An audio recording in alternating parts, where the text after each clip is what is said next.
Pomodoro technique is a time management method that encourages work sessions to be broken down into focused intervals, like 25 minutes, separated by short breaks in between. In this video, I'll share my 2 use cases for this technique. First use case. It helps with procrastination. Pomodoro technique, I think, is one of the most effective tools against procrastination. Whenever I start to have anxiety build up about things that I need to do, I just force myself to at least get started. Often, when I procrastinate, especially on a work task, it's because what I have to do seems complicated and I don't know exactly where to start. I play in my head all of the steps that I think are involved and it becomes overwhelming and paralyzing. It's at this point, if I don't have strong willpower, I'll fall victim to procrastination. What I found helpful over the years is not to overthink and just get started with the first step. I recently listened to a podcast where Ali Abdaal interviewed Alex Hormozi. Ali, I'm sure most of you know already, and Alex is an entrepreneur who also has a fast-growing YouTube channel where he shares a ton of advice around business and entrepreneurship. Anyway, Alex said, once you start taking steps, the next steps becomes illuminated, and trying to think 100 steps into the future when you have no context is irrelevant. And I think this is absolutely true. Don't overthink your task, just take the first step and the next steps will naturally present itself to you. So here's what I do. Let's say that I have 3 tasks that are nagging at me. They give me anxiety, and no matter what I might be doing at the moment, there's this feeling of stress and dread.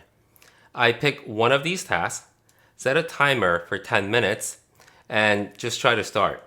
In most cases, 10 minutes is enough to get started and build enough momentum to keep going. And sometimes the task itself can get pretty engaging and actually kind of fun as you make progress on it. But other times, I make no progress in the first 10 minutes. I still draw a blank and can't figure out how to get going. In that case, I just leave the task and move on to the next task that I'm dreading. And of course, set a new 10-minute timer. When I return to the first task that I abandoned, whether later in the day or the next day, I'll be in a different mindset and will usually have enough creative spark to get going. Use case number 2. Train yourself to work more efficiently. Many of us have been in situations when our manager surprises us and gives us an urgent task that needs to be completed right away.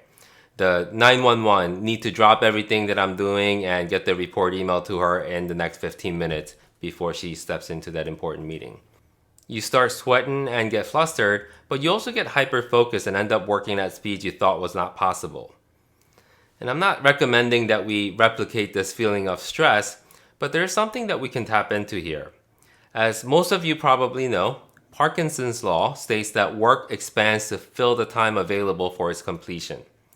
If I have 2 hours blocked on my calendar to get something done, I'll most likely take the whole 2 hours. So I try to go a bit on the aggressive side with the time estimates. If I think I need an hour, I'll set a timer for 45 minutes and see if I can complete it. This is not just about trying to get everything done in a rush within the least amount of time, but it's performing the tasks and activities with focus and intent, removing distractions. And working this way helps us better gauge the time it actually takes to get things done, which helps us plan our time better in the future.